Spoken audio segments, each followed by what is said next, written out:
Big Boss, um pseudônimo, um nome que ecoa como lenda, temido, respeitado, imitado.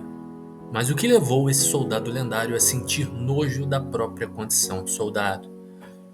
O que fez com que um herói de guerra, símbolo da força militar e da lealdade, virasse as costas para tudo aquilo que um dia defendeu? A resposta não está nas armas, nem nas vitórias. Está nas mentiras.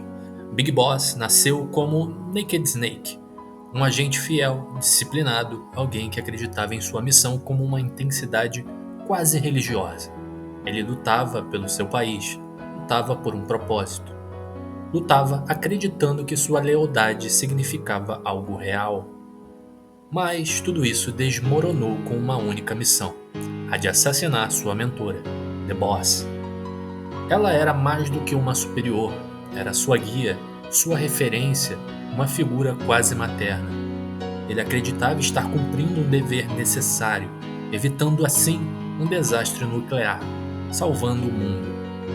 Mas a verdade era brutal. Aquela morte era apenas uma encenação política. The Boss foi sacrificada como parte de um jogo sujo entre superpotências.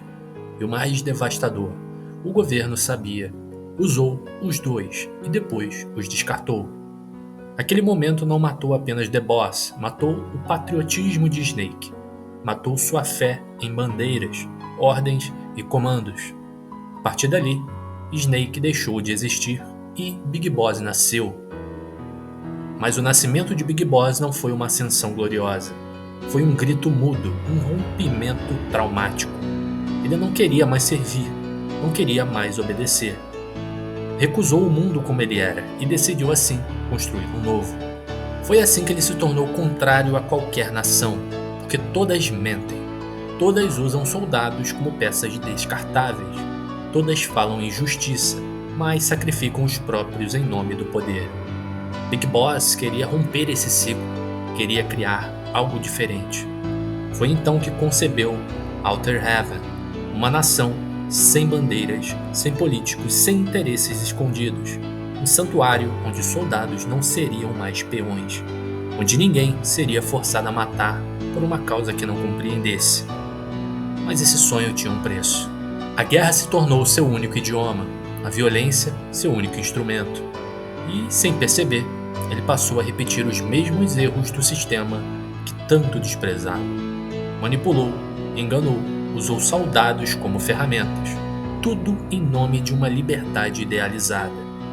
Foi assim que o herói virou vilão, mas chamá-lo de vilão seria simplificar demais as coisas.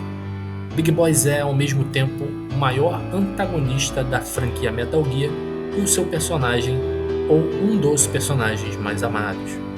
Porque ele carrega uma dor genuína, porque sua revolta é compreensível, porque ele não representa um mal absoluto.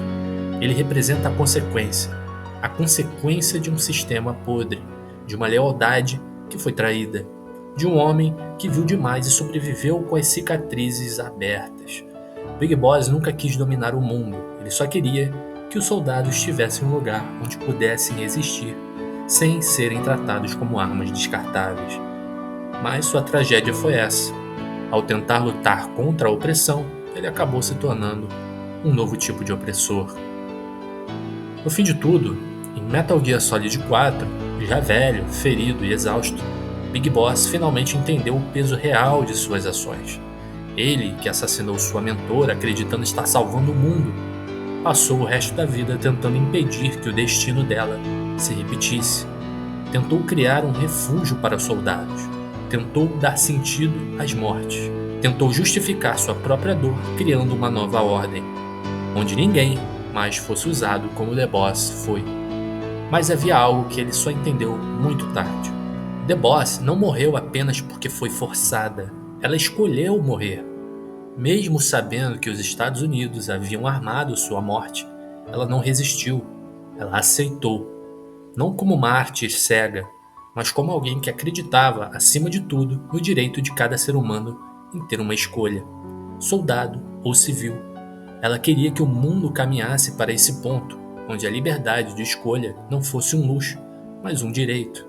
E foi por isso que ela escolheu morrer nas mãos do seu aluno mais amado. para impedir uma guerra nuclear, para salvar vidas e para mostrar que, sim, mesmo sendo usada, mesmo sendo traída, a sua última escolha ainda foi dela. Somente no fim, Big Boss conseguiu entender isso. Compreendeu que sua mentora não lutava apenas contra inimigos, mas contra a própria lógica de um mundo que negava o direito de escolha dos inocentes, que não pediam por guerras, mas sempre eram os que mais sofriam pelas consequências dela. Mas até chegar nesse entendimento, ele falhou, criou mais guerras, espalhou mais sofrimento, multiplicou as feridas que jurava curar. No final, Big Boss não queria mais ver ninguém morrer como The Boss morreu, mas criou um mundo onde milhares morreram, não por dever, mas por carregar a dor de um único homem. E ele sabia disso. Ele não fez isso sozinho, é claro, porém ele foi um dos grandes pilares para que essa realidade de guerra se tornasse realidade. É por isso que no fim de sua vida, ele não luta mais. Ele abaixa sua arma, não dá ordens, não grita. Apenas olha para o próprio passado e pede desculpas. Pela guerra, pelas mentiras, pelas mortes, pede desculpas por ter se perdido dentro do próprio ideal.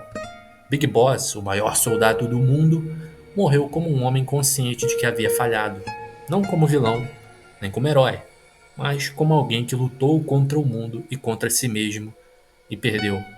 E ainda assim, sua história permanece como um aviso, como uma cicatriz aberta na narrativa da guerra, como a lembrança de que às vezes os piores monstros são aqueles que começaram como os heróis mais humanos.